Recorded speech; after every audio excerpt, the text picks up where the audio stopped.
Primera de Juan 4. Gloria al Señor. Cuando lo tenga, dice: lo tengo. Oh, precioso es Dios.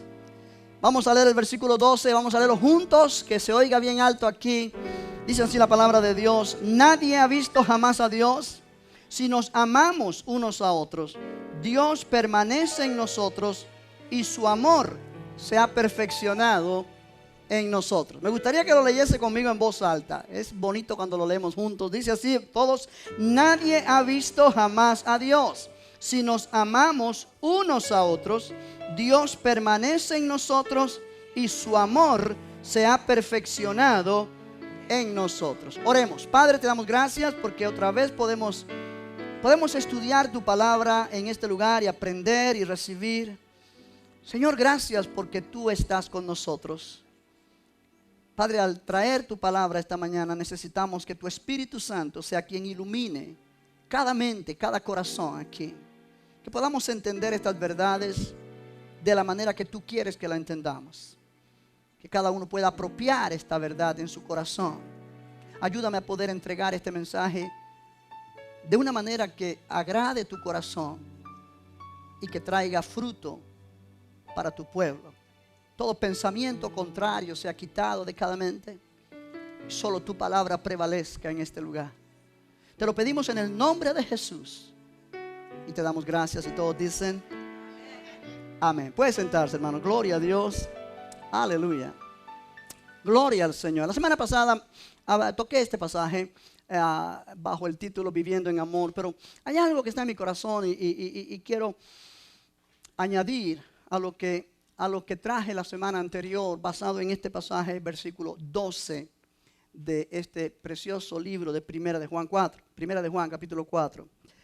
Y es bueno entender que el amor es la ley de la nueva creación. Eso es un punto interesante que cada uno debe saber. La nueva creación se refiere a la vida de cada creyente en el Nuevo Testamento. Cada creyente que es parte de la iglesia del Señor Jesucristo, la Biblia le llama nueva creación. Dice: de modo que si alguno está en Cristo, es una nueva criatura. Las cosas viejas pasaron, ¿no es cierto? Aquí todas son hechas nuevas. Y la palabra criatura allí se traduce más literalmente creación. Dios ha hecho una nueva creación en la vida de cada persona que acepta a Jesucristo como su Salvador. Y esa nueva creación tiene una ley. De la misma manera que en el Antiguo Testamento Dios dio la ley al pueblo de Israel, lo que nosotros llamamos la ley de Moisés, porque Dios la dio a Moisés para que Moisés la diera al pueblo. Y esa ley consistía de más de 600 mandamientos. Entre los que más conocemos son los 10 mandamientos que siempre se nos ha enseñado en la iglesia a través de los años. Y esos 10 mandamientos resumen la voluntad de Dios para la persona.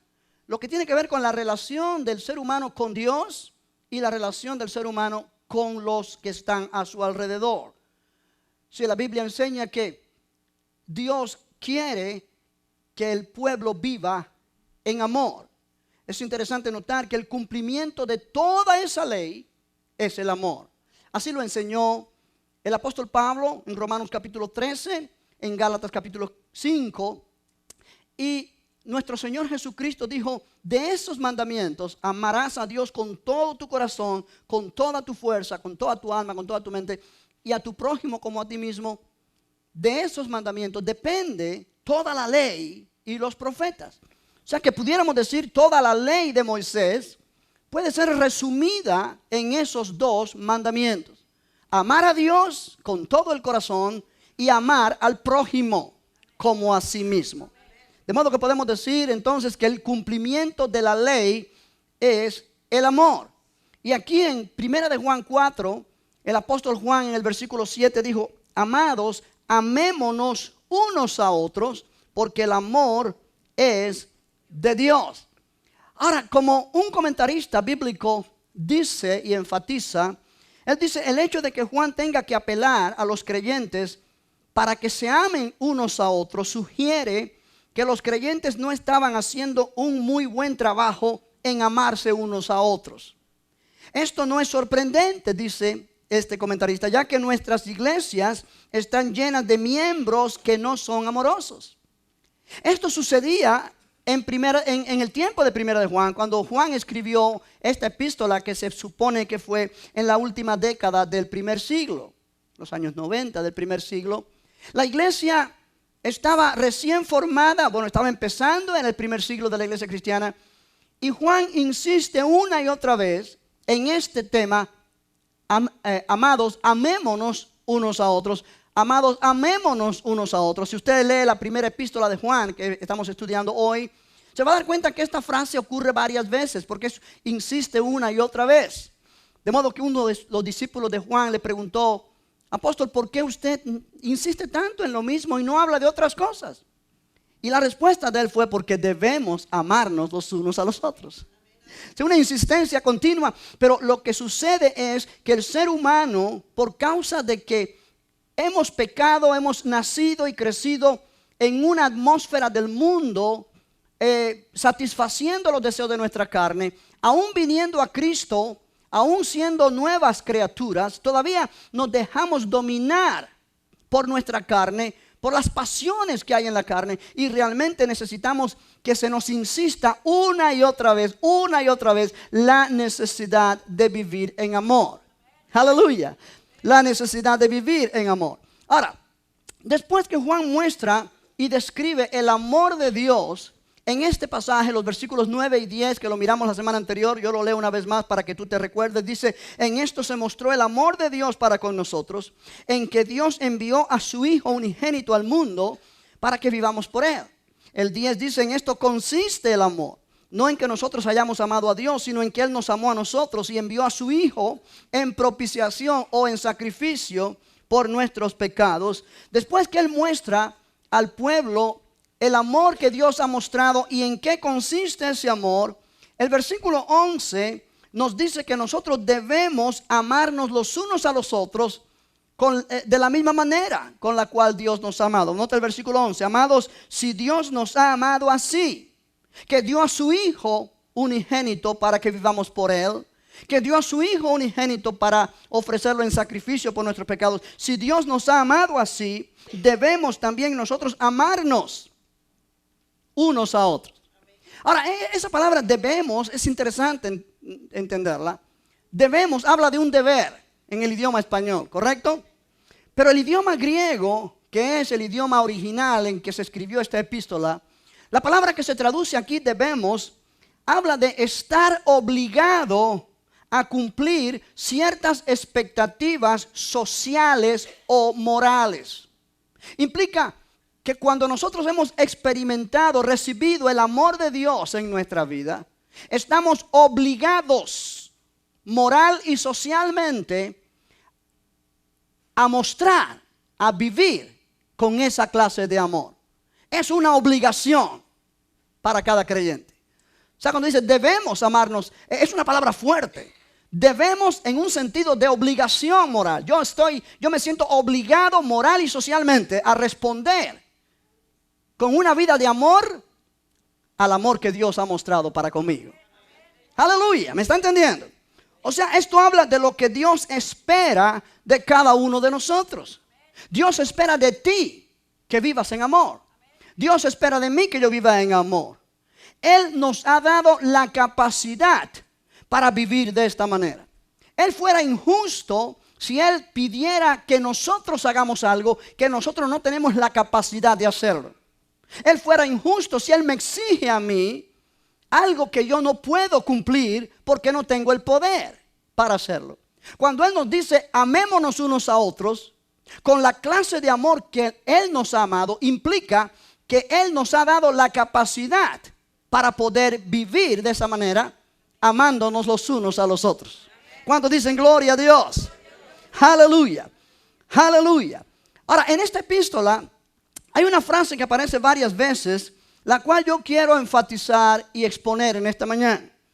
Y esa frase o esa declaración vale la pena analizarla un poco. Y es la frase: el amor se ha perfeccionado.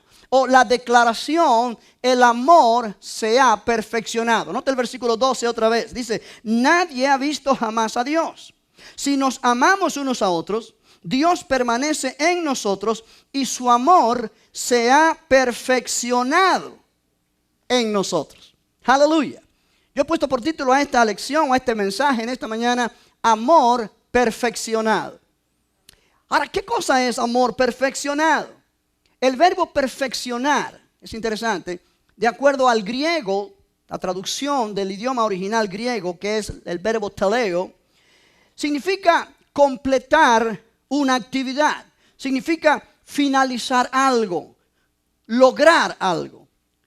La definición de uno de los léxicos más importantes del Nuevo Testamento en griego que hay hoy día en el mercado dice, la palabra significa superar o suplantar un estado imperfecto de cosas por uno que es libre de objeción, traer a un fin, cumplir la meta, lograr algo, hacer perfecto algo. Me llama la atención. Perfeccionar puede significar superar o suplantar un estado imperfecto de cosas por uno que es libre de objeción y lograr un objetivo. Una definición más práctica es perfeccionado aquí no significa algo impecable o sin pecado, pero significa ser completo en su desarrollo. Cuando la Escritura habla de perfeccionar el amor en nosotros, habla de la plenitud de su desarrollo en nosotros. Voy a ponerlo de esta manera.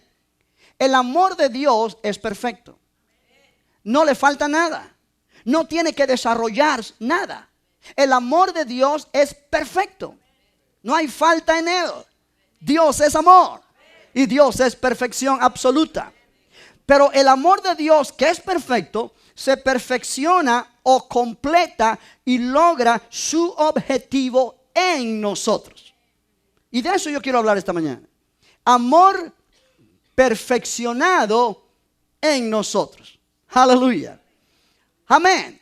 Ahora, el amor de Dios. Estoy hablando del amor de Dios. No estoy hablando del amor humano. Estoy hablando del amor de Dios. El amor que solamente tienen aquellos que han aceptado a Cristo como su Salvador personal. Es la capacidad de amar al que no es digno de amar. Es la capacidad de amar a pesar de lo que me han hecho o lo que me han dicho que no me gustó. Es la capacidad de amar borrando todo rencor y resentimiento y amargura. De la misma manera que Dios me amó, así yo amar a alguien. Y la única manera en la cual yo puedo amar a alguien como Dios me amó es teniendo yo el amor de Dios en mí. Porque con el amor de mi persona humana no lo puedo lograr. Mi amor humano es limitado por muy bueno que sea. Puede ser muy afectuoso, puede ser muy cariñoso, puede ser muy bueno, pero tiene un límite. Y ese límite hace que yo no pueda experimentar lo que Dios quiere que yo experimente. Aleluya. Y tristemente la mayoría de los creyentes viven sus vidas movidos por el amor humano, no por el amor de Dios que está en ellos. O sea, iglesia, este mensaje es para que descubramos cuán tremendo potencial tenemos en nuestro espíritu nacido de nuevo como creyentes de este Nuevo Testamento. Y si ponemos ese potencial a funcionar, vamos a ver que esta palabra se hace verdad en nuestra vida de una manera gloriosa. En el nombre de Jesús. ¿Cuántos dicen amén? Ahora, el amor es perfeccionado en nosotros cuando nosotros obedecemos la palabra de Dios. Por eso yo decía que no todo el ser humano nacido en esta tierra tiene esta clase de amor, aunque sea muy buena persona. Puede ser un esposo que ame a su esposa entrañablemente, o una esposa que ame a su esposo entrañablemente, un padre que ama a sus hijos o sus hijos al padre entrañablemente con amor humano. Ese no es el amor del cual yo estoy hablando esta mañana. El amor del cual yo estoy hablando esta mañana es el amor que realmente se perfecciona en nosotros cuando nosotros obedecemos la palabra de Dios. Hay mucha gente que viven llenos de amor y sus matrimonios duran años y años y años y no son cristianos. Y muchas veces no creen ni en Dios. Sin embargo, su matrimonio es efectivo. Amén. O sea, es cierto, el amor humano, como yo le he dicho muchas veces acá, es lo mejor que el ser humano tiene. La capacidad de ser afectuoso, de dar amor, de dar cariño, de mostrar afecto, de ayudar a alguien. Pero ese no es el amor de Dios. El amor de Dios va muy por encima de esa clase de amor. El amor humano es muy bueno, pero no puede vencer cada obstáculo. El amor de Dios vence todo obstáculo. Aleluya. En este mismo libro de Primera de Juan, en el capítulo 2, la Biblia nos enseña cuando el amor de Dios es perfeccionado en un creyente. Mira el versículo 4. El que dice yo le conozco, 2:4, y no guarda sus mandamientos, el tal es mentiroso y la verdad no está en él. Ahora está hablando a cristianos. El creyente nacido de nuevo que dice yo conozco a Dios y no guarda sus mandamientos, el tal es mentiroso y la verdad no está en él. Pero el que guarda su palabra, en este verdaderamente el amor de Dios se ha ¿qué? Perfeccionado, o sea, se ha desarrollado. Ha llegado a la plenitud de desarrollo, se ha completado. Por esto sabemos que estamos en él. Verso 6. El que dice que permanece en él debe andar como él anduvo. Y él anduvo en amor. Está hablando, se refiere a Jesús cuando estuvo aquí en la tierra. La vida de Jesús aquí en la tierra fue en amor. Y dice la Biblia, el que dice que permanece en él debe andar, debe vivir como él anduvo, en amor. Pero el versículo 5 es interesante. El que guarda su palabra, en este verdaderamente el amor de Dios se ha perfeccionado. Ahora, en línea con esto, yo quiero que mires en el libro de Juan, capítulo 14, Evangelio de Juan 14, y vamos a mirar allí 3 versículos que nos van a ayudar a entender lo que yo estoy enseñándote en esta mañana. Juan 14, versículo 15, mira lo que dice la Escritura. Cuando lo tengas dices amén. Si me amáis, dijo Jesús, esa palabra de Jesús, si me amáis, guardad mis mandamientos. No dice si me amáis, abrázame. Amén. Si me amáis,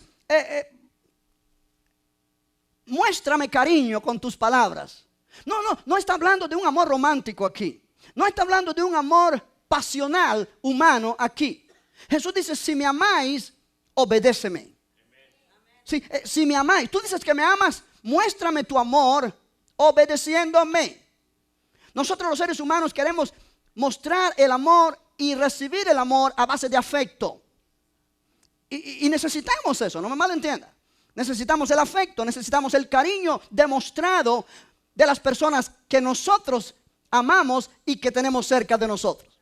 Amén. Pero cuando se trata de amar a Dios, de amar a Cristo, Él dice, si tú me amas, demuéstrame tu amor obedeciendo mi palabra.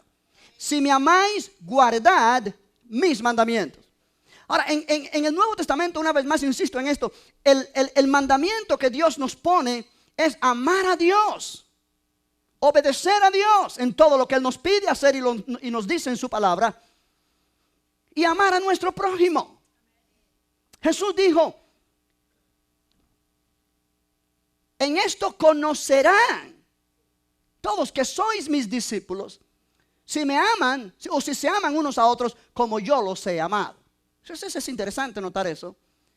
Y Él dice aquí, si me amáis, guardad mis mandamientos. Ahora, en el versículo 21 de este mismo capítulo 14 de Juan, Él dice, el que tiene mis mandamientos y los guarda, ese es el que me ama.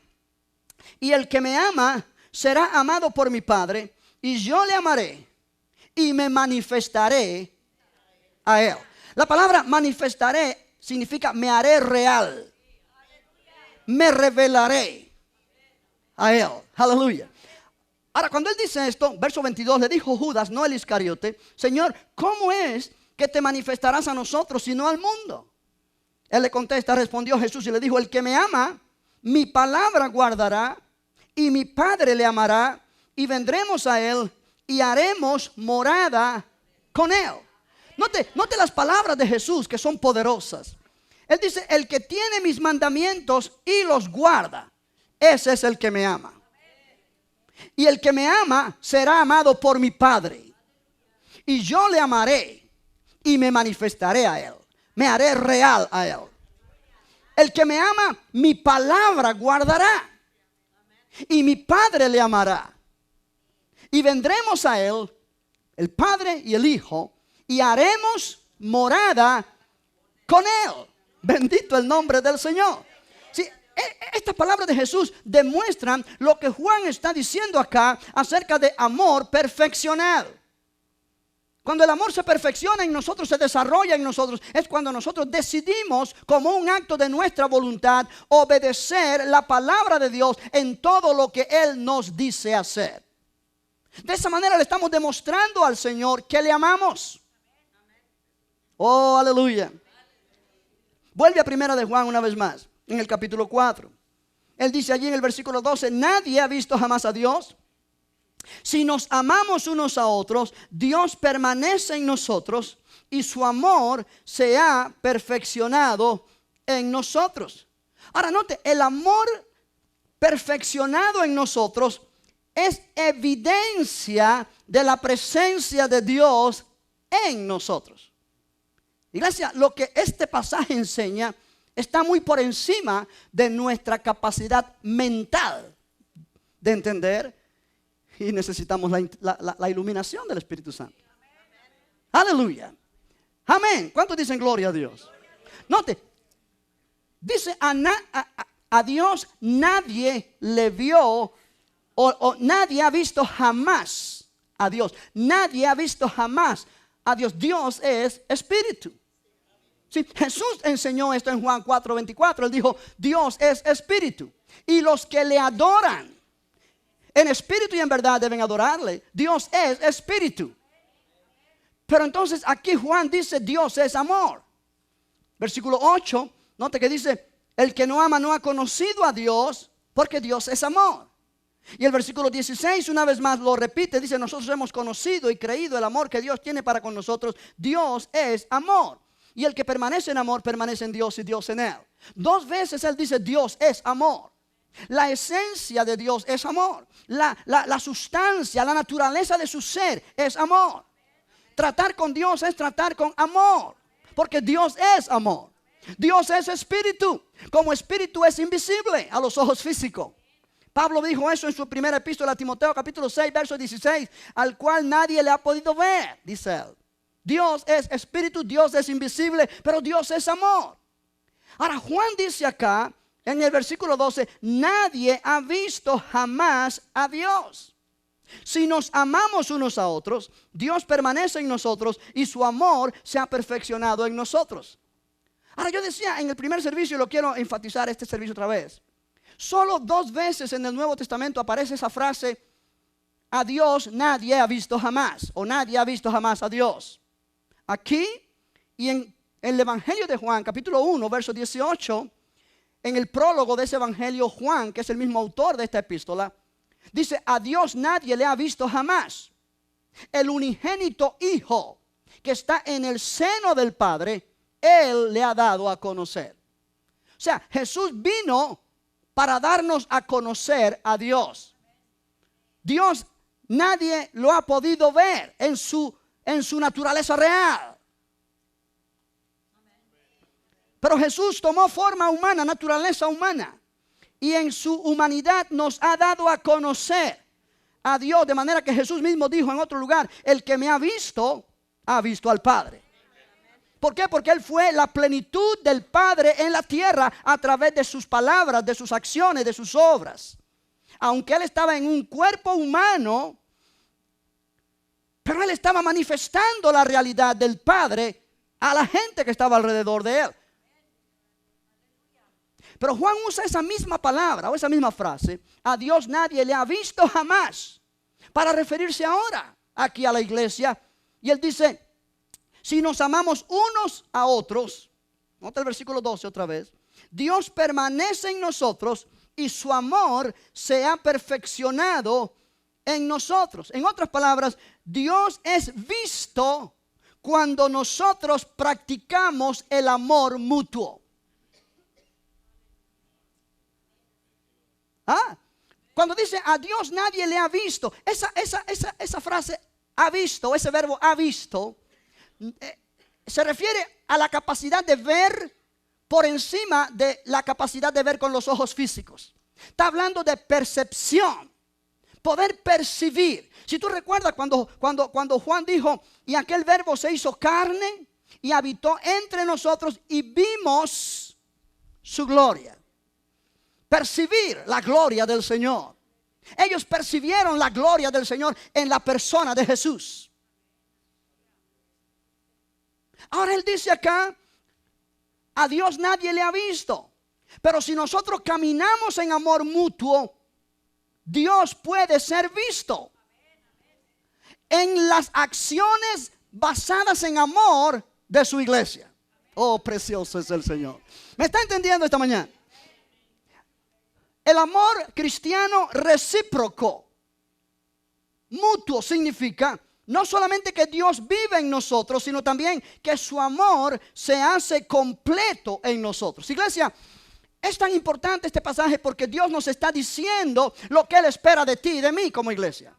Él espera de ti y de mí que nosotros manifestemos a Dios al mundo, que la gente pueda ver a Dios en nosotros, de la manera que vieron a Dios en Jesús.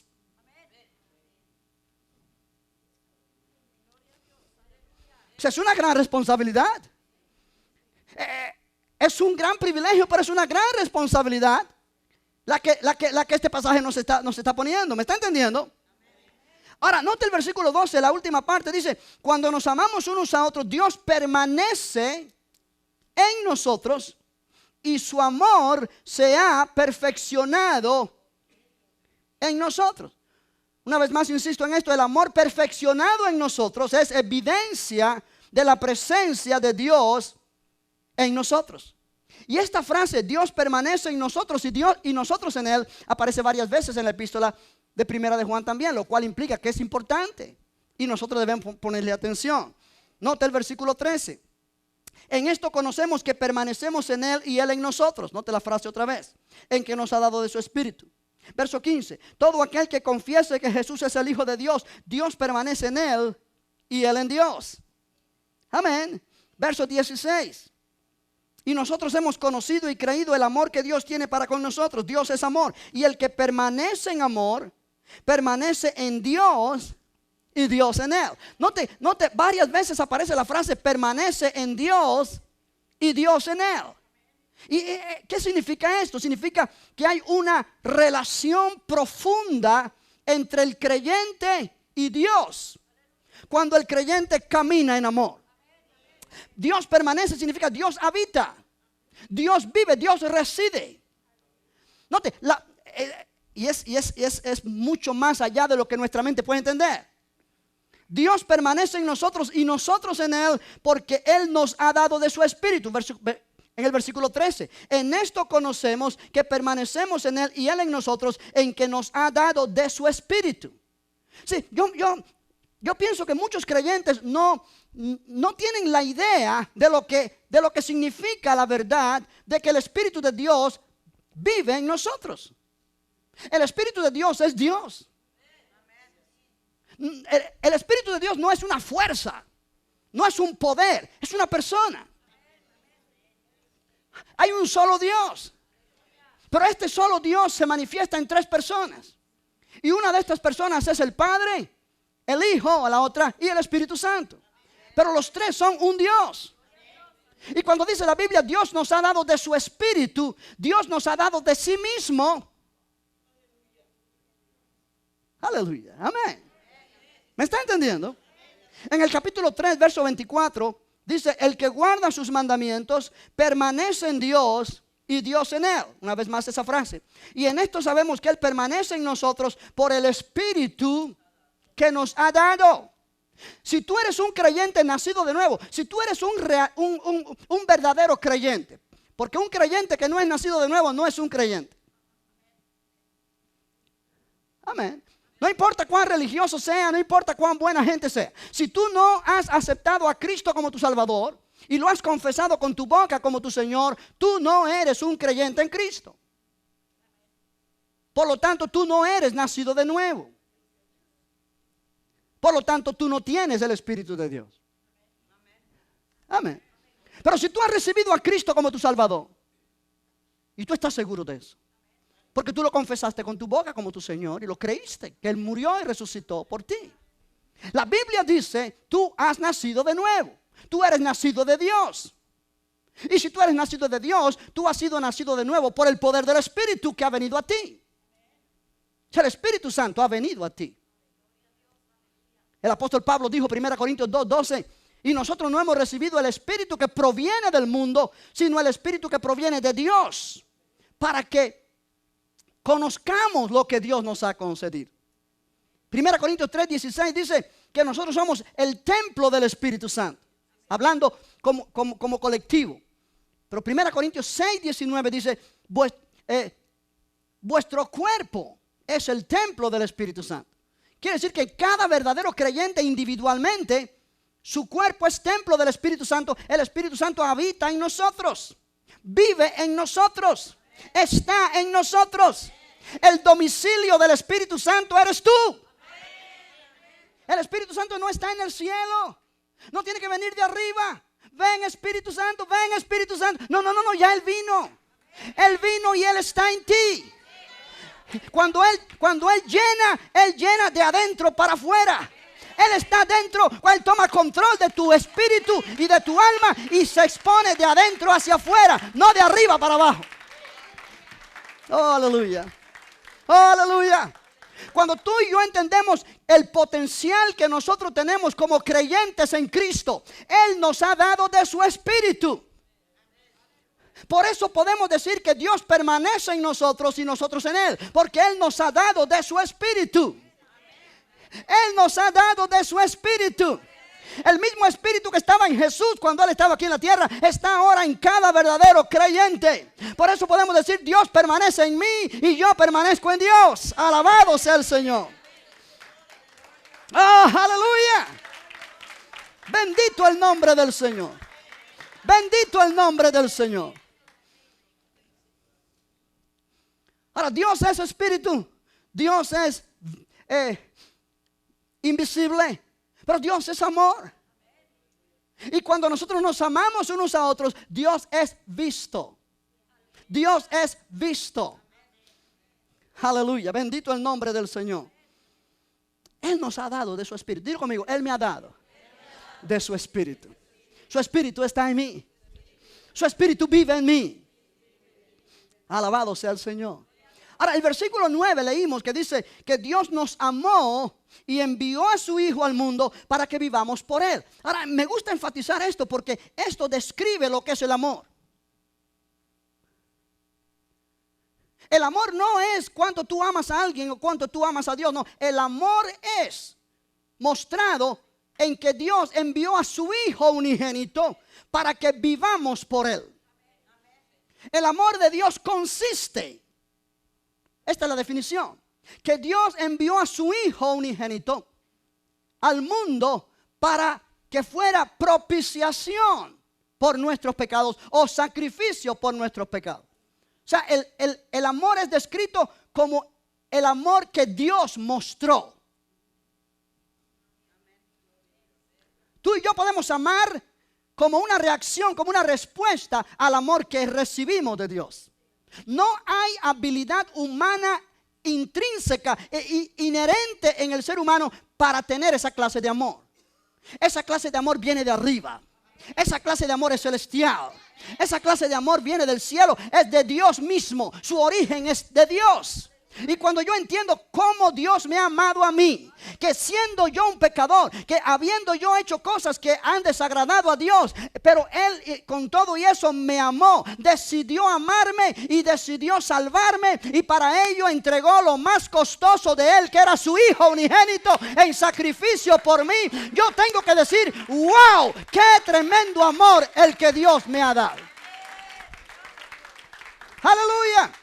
Cuando yo medito en ese amor, yo voy a responder a Dios con amor. Con el mismo amor con el que Él me amó. Su amor no solamente fue mostrado, su amor no solamente fue manifestado, sino que su amor fue impartido. Impartido, oh aleluya. Impartido a mi espíritu.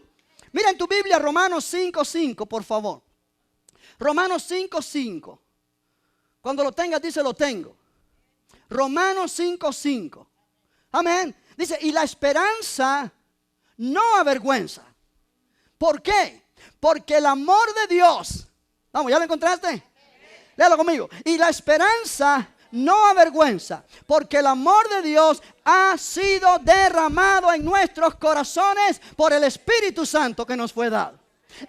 El amor de Dios, el agape de Dios, el amor que Dios tiene y que Dios es, ha sido derramado en nuestro espíritu por el Espíritu Santo que nos fue dado, iglesia. Si tú tienes el Espíritu Santo en ti, tú tienes el amor de Dios derramado en ti. Si tú tienes el amor de Dios derramado en ti, tú puedes amar con el amor de Dios como Dios dice que tú debes amar. Amén. Aleluya. Aleluya. Aleluya. Ahora, hay 3 versículos acá que impartieron a mi espíritu una revelación en esta semana de lo que el amor es. Versículo 9 dice, en esto se mostró el amor de Dios para con nosotros, en que Dios envió a su Hijo unigénito al mundo para que vivamos por Él. Diga conmigo, vivamos. Ahora, no se refiere a vida física, porque ya tú vivías físicamente antes de conocer a Jesús. Es vida espiritual. Es vida espiritual. Pero entonces el versículo 14, mira lo que dice. Y nosotros hemos visto y testificamos que el Padre ha enviado al Hijo, el Salvador del mundo. Vivamos por Él implica que hemos sido salvos. Aleluya. Dios nos amó y envió a su Hijo al mundo para que vivamos por Él.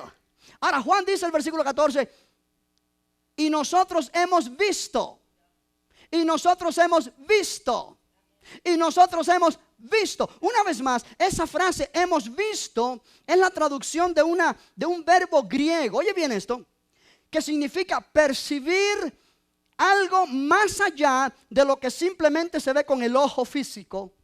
Percibir. Nosotros hemos percibido y testificamos. Nosotros hemos podido ver algo que nuestro ojo físico no ve, pero el Espíritu Santo nos revela. Y testificamos que el Padre ha enviado a su Hijo al mundo para ser salvador del mundo. La palabra salvador no solamente implica para llevarnos al cielo. La palabra salvador significa libertador, sanador. Y déjame decir algo, iglesia. Cuando dice Dios envió a su Hijo al mundo para que vivamos por Él, para que tengamos vida por medio de su Hijo, esa vida que hemos recibido nos ha dado el poder para vivir en absoluta y completa liberación.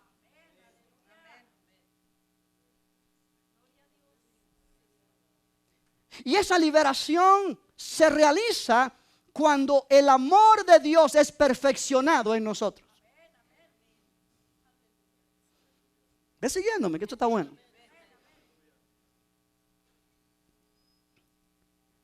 No importa, déjame ponerlo de esta manera que no quiero confundir a nadie. Cada persona que ha nacido en esta tierra ha nacido en un mundo de conflicto, en un mundo de problemas, en un mundo de dolor. Y todos hemos crecido de una u otra manera experimentando situaciones adversas que han producido en nosotros rencores, resentimientos, amargura, incredulidad, temor. Y eso ha traído opresión a nuestra vida. Opresión espiritual. Y hemos crecido en ese ambiente. O sea, algunos se han ido al pecado más profundamente que otros. Algunos han experimentado opresión demoníaca o posesión demoníaca. O han sido víctimas de hábitos totalmente nefastos y que los han llevado incluso a la muerte física. No todos se han hundido en el pecado de la misma manera. Pero todos han pasado por momentos donde han experimentado y han vivido opresión. Hogares dañados, donde el matrimonio no paraba de pelear y de hablarse palabras ofensivas. Produjo resentimiento en ambos cónyuges, Los hijos que van creciendo en un ambiente así, van creciendo en un ambiente hostil, que aunque los padres no se peleen delante de ellos, pero ellos respiran esa atmósfera y eso les está causando daño. Y tú has sido criado en este mundo. Padres que se separaron, abandonaron a sus hijos, maltrataron a otros, abusaron de aquellos. Y la gente ha crecido en esa atmósfera. Hay dolor, hay temor, hay complejos de inseguridad y de inferioridad. Hay mucha, la psicología en estas personas es fuerte. Traumas que han marcado sus vidas. Pero Dios envió a Jesús para que por medio de Él vivamos. Y recibir vida es recibir amor. Y cuando ese amor se perfecciona en nosotros, comienza a destruir el poder de la opresión que ha sido causada por todo lo que yo he dicho anteriormente. Desafortunadamente no todos los creyentes viven en este nivel, porque no todos tienen la revelación de lo que yo estoy hablando esta mañana. Quizá nunca lo han oído predicar de esta manera, pero yo lo estoy hablando. Dios me lo enseñó a mí, Dios me lo mostró a mí, Dios me lo reveló para dártelo a ti esta mañana. Aleluya, aleluya. Yo decía la semana anterior que la fuerza más poderosa que hay en este mundo es amor y la fe. Fuerzas positivas, fuerzas espirituales. No tenemos idea del alcance que el amor de Dios tiene en nosotros. Juan dice, y nosotros hemos visto, y nosotros hemos percibido, y testificamos que el Padre ha enviado al Hijo, el Salvador del mundo. Todo aquel que confiese que Jesús es el Hijo de Dios, permanece en Él y Él en Dios. Y nosotros hemos conocido y creído el amor que Dios tiene para con nosotros. Dios es amor, y el que permanece en amor permanece en Dios y Dios en Él. Juan pudo percibir esta salvación evidenciada en la capacidad que cada ser humano recibe o cada creyente recibe para amar con la misma clase de amor con la que Dios nos ama. Aleluya. Iglesia, esta salvación que tú y yo hemos recibido nos da vida nueva, o nos ha dado vida nueva. Y esta vida nueva es la misma vida de Cristo. Y nosotros recibimos esa vida nueva cuando confesamos con nuestra boca que Jesús es el Señor y creímos en nuestro corazón que Dios le levantó de los muertos. Capítulo 5, verso 1. Oh, aleluya. Dale ese aplauso fuerte al Señor.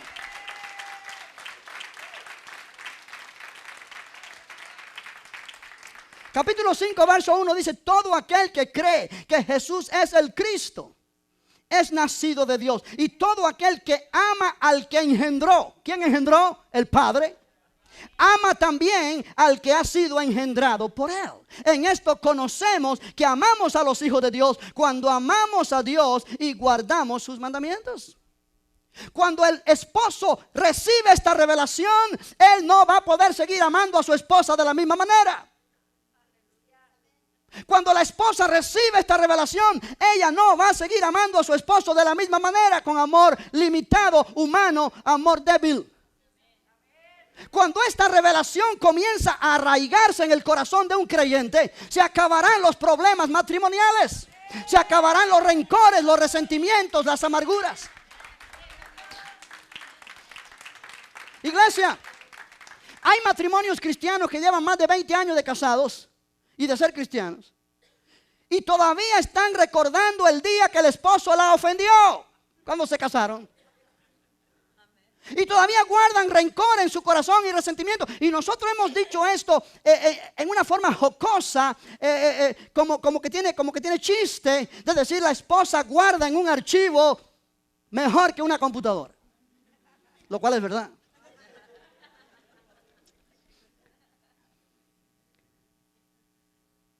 Pero cuando una esposa le saca a su esposo, digo la esposa porque son más dadas a guardar esto, aunque los esposos también guardamos cosas. No me malentiendan. Pero cuando una esposa o un esposo le sacan a su cónyuge lo que le hicieron 20 años atrás y han cargado ese resentimiento por tantos años y no han sido capaces de perdonar y olvidar y amar sin importar qué, hay un problema en esa persona que no ha sido tocada por el amor y no ha recibido esta revelación. Cuando Juan dice amémonos unos a otros, él está aplicando a la iglesia, pero la iglesia está compuesta de personas, de familias, de matrimonios, de hogares. La iglesia no es el edificio, la iglesia es el pueblo. Aleluya. O sea, matrimonio donde se hacen las cosas a mi manera, donde realmente tú estás oyendo esa vocecita todo el tiempo en tu mente. Mira lo que te dijo, eso no te lo debió haber dicho. Eso no te lo debió haber dicho. No te debió haber. Tú no mereces que te traten de esta manera. Tú debes tener tu orgullo. Tú no puedes perdonar lo que te han hecho. Y tú te empiezas a quemar por dentro. Y porque estás haciendo caso a ese pensamiento que está viniendo. Tú eres más carnal que el diablo. Y muchos creyentes se jactan de ser así. Debería darles vergüenza. Porque Dios no nos llamó a eso. Si tú eres tal persona que te jactas de lo que te hicieron hace 20 años y no has, o 10 años o 5 años y no has sido capaz de tratar con eso de una manera radical, tú estás en problema. Tú estás cargando contigo el espíritu del diablo mismo. Déjame decirte esto, iglesia, que yo lo decía en el primer servicio y quizás no me salga igual, porque yo no lo tengo escrito. Nosotros podemos ser instrumentos de Dios o instrumentos del diablo.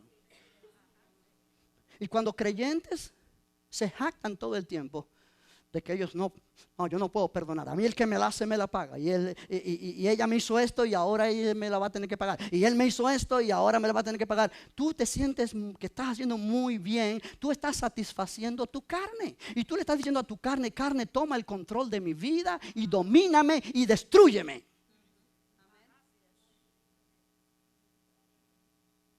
Cuando tú le das control de tu vida a tu carne, tú estás abriendo la puerta al diablo en tu vida. Porque el diablo no puede entrar a tu persona, a tu vida, a menos que tú le abras una puerta. Y la manera de abrir la puerta al enemigo es a través de los deseos de tu carne. Por eso la Biblia dice, andad en el espíritu y no satisfagáis los deseos de la carne. Andad en amor como Cristo nos amó y se entregó a sí mismo en sacrificio, ofrenda y sacrificio a Dios en olor fragante. Oh, aleluya. Oh, hay que tratar con esto de una vez y por todas. Hay que cortar radicalmente con este problema. El rencor, el resentimiento, la amargura atrae demonios a tu vida. El demonio no te puede poseer si tú eres un creyente nacido de nuevo, pero te puede oprimir y te puede destruir. Y hay hogares y matrimonios hoy día dentro de las iglesias que están destruyéndose. Y no es problema de infidelidad y no es problema de ninguna otra cosa, sino de sus caracteres. Que la carne es la que prevalece. Y son creyentes. Y tienen la capacidad de amar como Dios nos amó. Pero no quieren darle lugar al Espíritu de Dios. Yo he tenido experiencia, yo contaba en el primer servicio. Un caso específico. Una persona que se vino a mí para oración después que un servicio se terminó, empezando la iglesia. Y me dijo, pastor, ore por mi esposo. Digo, ¿qué pasa con su esposo, hermana? Es que él me ha sido infiel. Él tiene otra mujer. Y yo quiero que Dios lo toque para que todo esto se rompa y él pueda venir otra vez. Y bueno, digo, ok, vamos a orar. Pero yo quiero orar por usted primero. Así sentí yo. Y cuando yo puse mi mano sobre ella, la mujer empezó a temblar. Pero un temblor que a mí no me pareció bien. Y yo paré de orar, le dije, ¿qué está sintiendo usted? Me dice, mucho miedo, mucho miedo. Ya yo percibí que no era el Espíritu de Dios. Hay un demonio acá atravesado. Y una vez más puse mi mano sobre ella y cuando puse mi mano sobre ella, no cayó hacia atrás, sino que parecía una gelatina. Se cayó, pero así como no sé si me explico, como que se derritió, pues. Y cuando estaba en el piso le dije, en el nombre de Jesús, sal de ella. Y me miró a los ojos. Y los ojos estaban virados, volteados. La boca se le transformó, parecía la boca de un animal. Y me dijo, no. Le dije, sal de ella en el nombre de Jesús. Y me volvió a decir, no. Y daba la vuelta, me viraba la cara. Para esto llegaron varios hermanos porque el servicio ya se había terminado, pero vieron lo que estaba pasando y vinieron a ayudarme. Y la tercera vez le dije, en el nombre de Jesús, sal de ella. Y se quedó callada.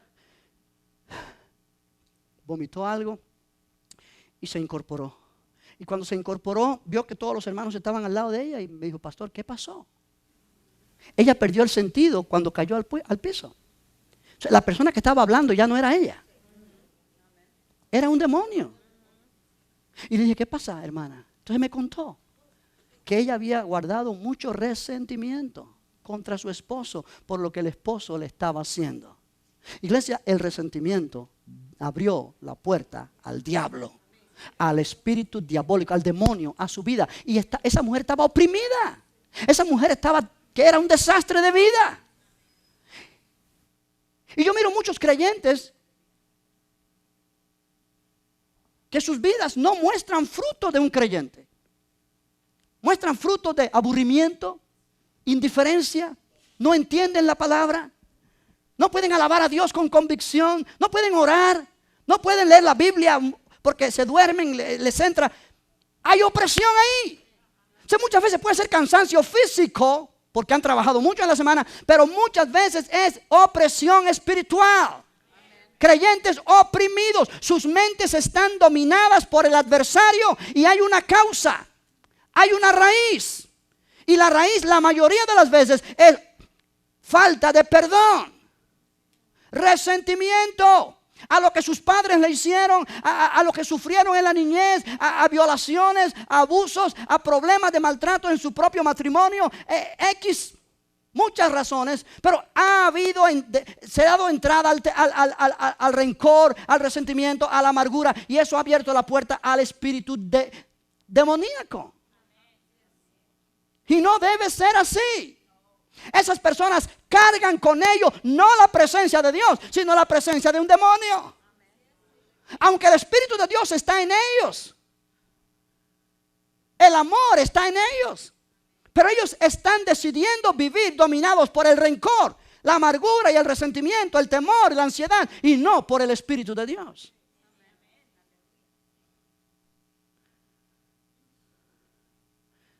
Tú y yo no hemos sido llamados a eso. Hemos sido llamados a ser bendecidos y heredar bendición para bendecir a otros. El amor de Dios en nosotros es lo máximo que hemos podido recibir. ¿Cuánto me entiende lo que hablo? La vida nueva que hemos recibido es caracterizada por el amor. Mira el capítulo 3, una vez más de Primera de Juan, verso 14, lo que dice. Y con esto vamos a entrar en la conclusión. Aleluya. Nota lo que dice. Nosotros sabemos, 3:14, nosotros sabemos que hemos pasado de muerte a vida. Iglesia, ser un cristiano verdadero es haber pasado de muerte a vida. Jesús dijo esto: el que oye mi palabra, Juan 5:24, y cree al que me envió, no vendrá a condenación. Tiene vida eterna y no vendrá a condenación, pues ha pasado de muerte a vida. Ha pasado de muerte a vida. Ha pasado de muerte espiritual a vida. Ahora Juan añade aquí, dice: en esto sabemos que hemos pasado de muerte a vida, en que amamos a los hermanos. El que no ama a su hermano permanece en muerte. Todo aquel que aborrece a su hermano es homicida.